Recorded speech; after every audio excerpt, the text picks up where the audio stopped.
Good morning, good afternoon, good evening, wherever in the world you might be. I am Nicole BC, and you know everything.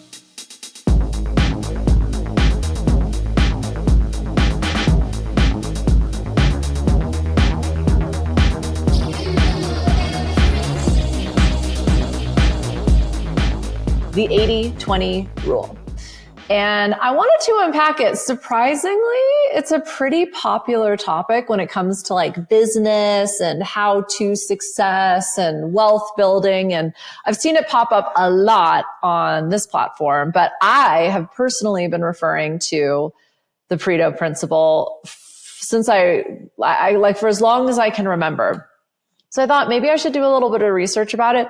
I do think and have absolutely experienced this, witnessed it, tested it, and proven it to hundreds of different businesses and individuals, those who are committed to success and sustainable success, that the 80-20 principle 100% applies. And ultimately what it suggests is 80% of the effects come from 20% of the causes. It is a causality. Oh my God, I was going to try and sound smart there. And instead, I'm just going to absolutely butcher it. A causality correlation. So what that means is, and how we experience that in business is 20% of the input yields 80% of the output. So I like to think of this in terms of 20% of my customers, clients, buyers yield 80% of my income, or 20% of your sales are responsible for 80% of your investments. And it was noticed by an Italian economist, Vilfredo Pareto, that observed 80% of the land in Italy was owned by 20% of the population.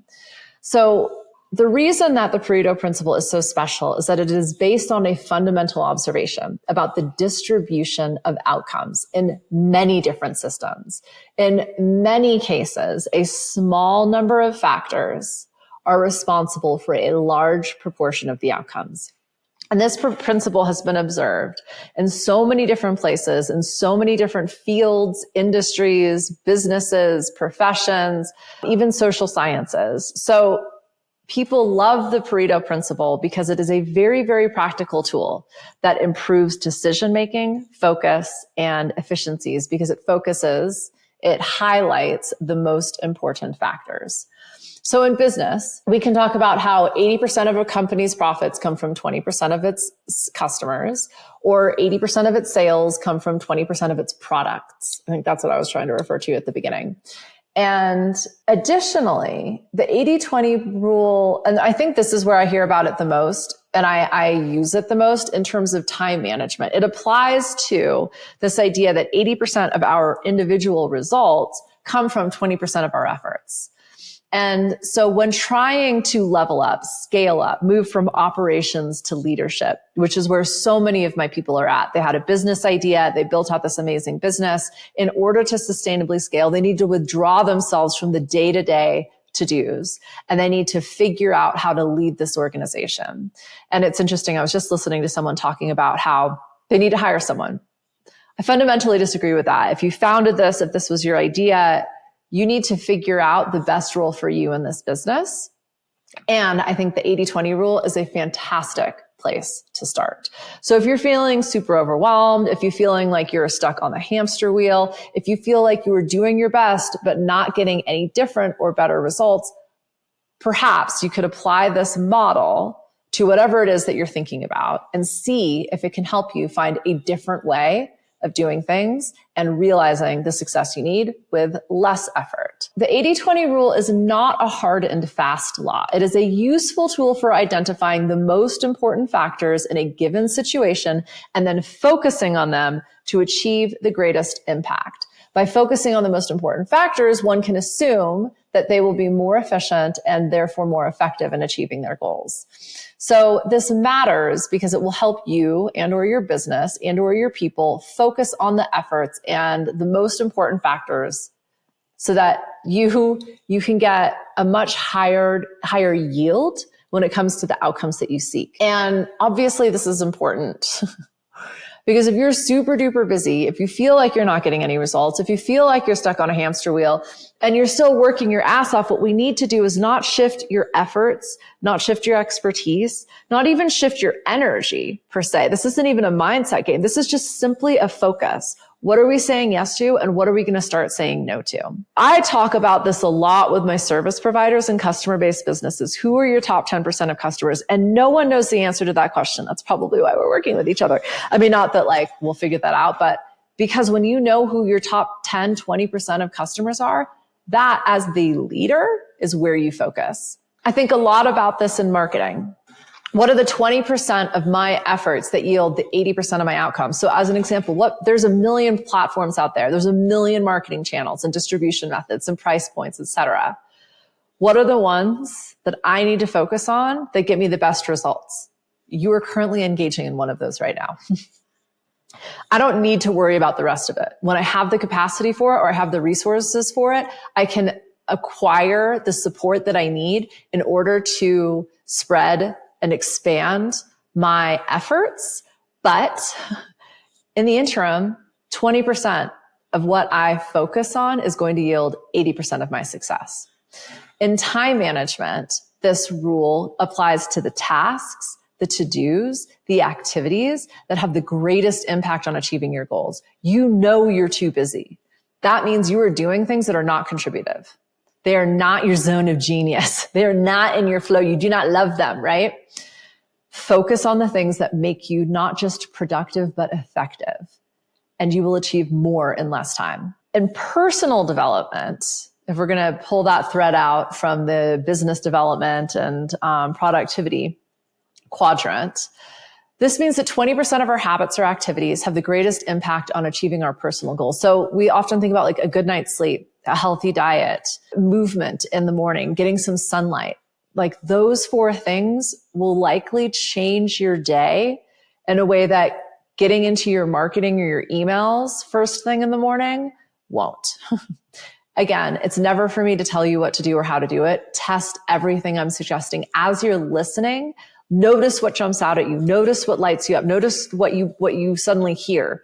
I'm sure half the words I'm saying you're not paying attention to, but the 20% of them that you are, you're probably hearing that. It's jumping out at you for a reason. I also use the 80-20 rule to give myself permission to not do it all. Like 1000%. This is my number one argument with social media and emails. When I send one message, I get a minimum of 2 back. That person just like bing, ba bing, ba boom, ba bang. And I don't know if this is your experience. This is definitely my experience, but it's like the more I do, the more work it creates. And you know how much of that work brings me sales? Not very many.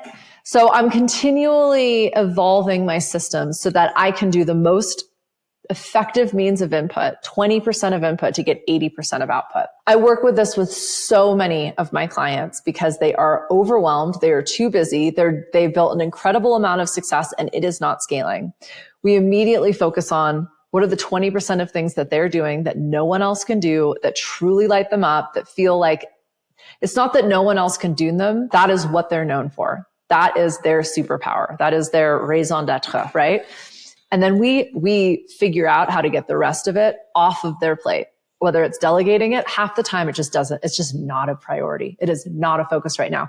Because what this rule suggests is if we focus on that 20%, we will get 80% of what we need. It's phenomenal in terms of filtering your to-do list, filtering your time, filtering your productivity, filtering your own personal habits and day-to-day, and obviously focusing your business strategies and your professional activities. So I'm going to just go through a couple different tactical ways that you could apply the 80-20 rule, especially in your professional life and in your business. So first things, actually, this would apply to your personal life as well, for sure. This is one of those, I often get overwhelmed because I've got so many different things going on. I love saying yes to opportunities. Like everyone's like, if it's not a fuck yes, it's a fuck no. Like most things are a fuck yes to me, especially if you're asking me to do it. I'm generally going to be pretty excited about it.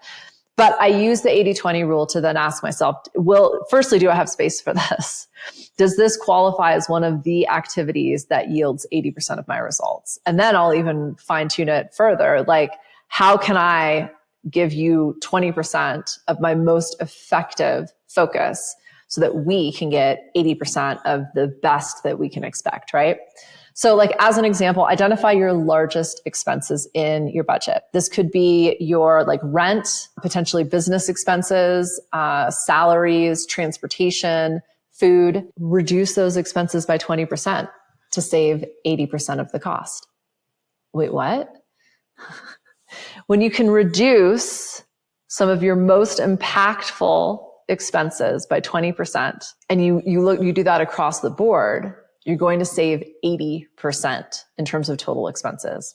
Don't believe me? Test it. If I told you to cut back your mortgage by 80%, you'd probably flip your lid. But if I told you to cut back your mortgage by 20%, your food budget by 20%, your gas budget by 20%, your spending by 20%, that feels a hell of a lot more doable, right? Savings goals. So let's flip this flip this. We'll just flip it. We don't need to flip it anywhere. Focus on saving 20% of your total income towards your goals.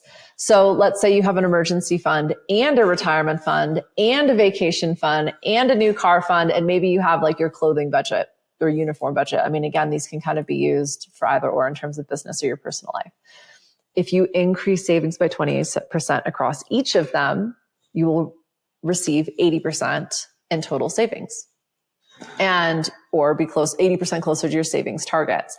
So it's like a little bit of mind fuckery in the sense that like we're ultimately doing the same thing, but so often and so much of the advice out there is, you pick one of these channels, expenses or savings, and then you focus on that until it's achieved, and then you go to the next one. That might work for some people. The 80-20 rule, the Pareto principle would suggest 20% will yield 80%. This is a lot more. I have a lot more notes on like expenses and savings and income, but what I really want to get to is like how you can look at customers, products, platforms, business activities to get way more productive. Because I personally believe, and this is a bias, but as a leader, as a creative, as someone trying to build something you have never done before and potentially the world has never seen before, you need space. You need space to pattern interrupt. I talk a lot about that in my sort of development and expansion content. Like, you have to have these opportunities where your brain can kind of reset, where your conscious and subconscious, like interpretations and experience and engagement with reality has an opportunity to try something new, to feel something new. This is going to allow you to literally synergize data, to interface with your world in a manner that allows you to see things you haven't seen before. And so again, with those customers and sales, so many people that I work with feel like they have to have that hour-long conversation and that immediate sense of urgency moment with every single person that transacts in their business. Do you? What if you just focused on the top 20% and anybody else goes into a queue, goes into a complaint or customer support email inbox, actual physical box, to like a professional that can handle that stuff, or they just get like an automated response. Maybe they get sent an FAQ, right? Like, see what happens when you give the people who support you the most attention and love, and you let the rest go or you delegate it. With your products, when's the last time you looked at your product line or potentially your facilities? Or you can think about it like a particular salesperson or even a resource in your business, and ask yourself, like, who makes me the most money? What makes me the most money? How do I make the most money? You might be focusing on several different distribution channels or several different product lines or several different facilities. But the reality is 1, 2 out of 10, 20 out of 100, they're the ones doing it for you. The rest, they might just be for brand positioning so that it looks like there's a lot more happening than there really is. And that's totally fine. Don't spread yourself evenly across all of them. Give yourself the focus and the permission to grow what is really working. You'll always hear me say, double down on what's working. If I was just talking with somebody yesterday who surprisingly is gaining a lot of traction in Twitter Spaces. Great. Don't worry about YouTube Shorts then. Don't worry about email marketing right now. If you've got a solid distribution methodology, you don't need to be everywhere all of the time. Focus on what works. Energetically, what goes into this process is not what's going to come out. That is, I mean, the 80-20, it is a pretty significant filter. And what you're recognizing is not who you were, but who you are right now.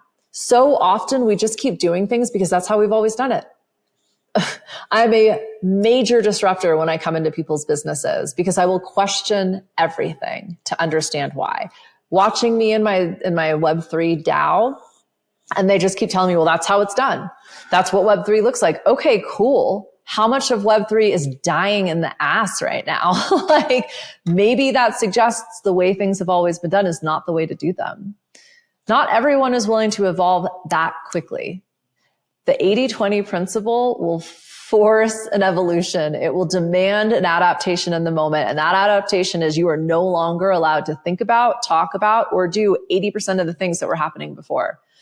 You get to focus on 20%, figure out what that looks like, and then do only that. If you keep doing the same thing over and over again, there will be no different results. We know that. That's the definition of an insanity, right? Is expecting different results by doing the same thing over and over again. This is a pretty hard and fast pattern interrupt. And if you don't have that data yet, some people may or may not have been in business long enough, may not have been tracking their own personal habits and activities long enough. They might not be looking at their finances or tracking towards their goals in a way that feels like they've got enough information to even understand what 20%, what their top 20% is that yields that 80%. That's fantastic. That is why you're watching this. You are going to figure it out. Allow yourself to just follow like your gut. Like, I think I said this, maybe in the last episode, but I don't know about you, but when I'm listening to somebody, I'm probably tuning into about 20% of what they're saying. The rest of it is like the Charlie Brown parents, like, wah, wah, wah, wah, wah, wah, wah. That 20% though, there's something there for me. Like, I am allowing my intuition, my instincts, my gut to lead me that direction. Have you ever been working on something and something else pops into your head? And I'm not talking about like neurodivergent ADHD AF, like distraction or disassociation. What I'm referring to is when you're reading a book or you're listening to a music or you're having a conversation and like a chunk of information gets into your brain and you're like, oh my God, wait a second. There's something in that. There's something in the work that you lose time in. There's something in the people that you work with who make you feel like a better human after you experience them. Start with that. Just focus on that. The things that feel hard, heavy, draining, let that go. It's either not important right now or not important enough to you to be worthwhile. Give yourself permission to just simply let it go and see what happens. I'm not saying if you don't want to do your taxes or you don't want to pay your bills, never pay your bills again. I'm just saying don't do it right now. And maybe for the rest of today, focus on 20% of the things that light you the fuck up and bring you joy and let the rest of it go. See what happens. See what happens tomorrow. Who knows? When you can appreciate and celebrate everything that's gotten you here. So often we beat ourselves up for bad habits. We beat ourselves up for creating the state of overwhelm, or maybe there is a huge amount on your to-do list that you are super overwhelmed with. It all feels like a massive priority. There's no way to filter it with the 80-20 rule. I totally hear that and get it. The first thing I do is appreciate my ambition, my willingness to say yes to so much. The fact that I said this 3 times already today. I'm so grateful that I have 22 pieces of paper with tasks listed on it because I did a brain dump to try and get my overwhelm out. And it's like, what was I thinking? Oh, I'm thinking I can take over the world. I'm thinking I can make the world a better place. I'm thinking that I can inspire thousands of people to say yes to their success and to their future and to try new things and build businesses that support our communities and do it in a way that is sustainable and expansive and fun, so that we can all experience freedom on our terms. Of course, I'm going to have a massive fucking to-do list, right? Like, that sounds insane. So I appreciate what got me here. And then I'm like, okay, well, that's not all happening today. If I pick 20% of this list, what does that look like? That looks doable. Maybe not today, but maybe in the next week. See where I'm going with this? So appreciate and celebrate what got you here and recognize I'm not going to get everything done on this to-do list. It's not even the point. I'm going to allow my intuition and my gut to direct me towards some things to focus on. I might look at the things that are non-negotiables, like paying my bills, paying my team, payroll. I mean, far out, man. If you've ever done payroll processing, talk about a draining, hard, heavy project, right? And if that's something that needs to get off my plate, then I can look at, how do I resource that? How do I get somebody else to take care of this? Stop doing the things you don't want to do, or recognize you're just not doing it. Maybe it's right now, maybe it's forever. Or, and I think I've made a bajillion episodes on this one as well, or love what you're doing. You know why I love paying bills and love paying taxes? Because firstly, it means I made money. I have money. Like, that's something to celebrate, you know, like flex, #privilege, #agency, but like most of my bills are on auto pay now. I celebrate that every time I do my end of month reconciliations and I do look at my taxes, because I remember and I am acutely aware of what it feels like to have to 80-20 your bills. Like 20% of you getting paid this month, 80% of you aren't. Like I, you know, we all have our theories around taxes. And I mean, that's not what this episode is about, but if I'm paying taxes, it means I made money. And also I'm being very lazy about my money management. And, both of those things are more privilege, right? So I celebrate them. And like, I also recognize the security and the certainty I feel when I am very involved in my day-to-day and weekly and monthly cash flow. And like, there's so many different benefits. Again, that's not what this episode is about, but like, how do I love the things I used to hate in my work is I remember why I'm doing them. Because if I'm doing them, they are part of my 20%. Okay. This is an undoing. This is about changing the way you are approaching everything. If you need a change, this is kind of a quick fix. Now, obviously, there's no silver bullets. I tell everybody all of the time, there's no one size fit all system that's going to save everything and instantly connect you to your 7 figures in 7 weeks brouhaha. This principle has shown time and time again in wildly ranging scenarios to create success. So use it creatively. I don't know. I went immediately to food, I think, because I'm hungry, but I was like, 20% of the meals are the ones that I love cooking. So like, I'm going to get groceries for those. And then that like will narrow my grocery shopping. That's one thing I really don't enjoy doing. So like, how do I game it? I make it as like I literally write my grocery list out in orders of where things are at the grocery store. Point being, have some fun with it. Think about different ways you can focus on the 20% to get 80% better results. Thank you for being here. Hopefully you're focusing on my 20% of content on the 80% on the 100% of the jibber jabber out there. You obviously are if you're still listening. So I appreciate you. Please find me in the Discord container. Link is below.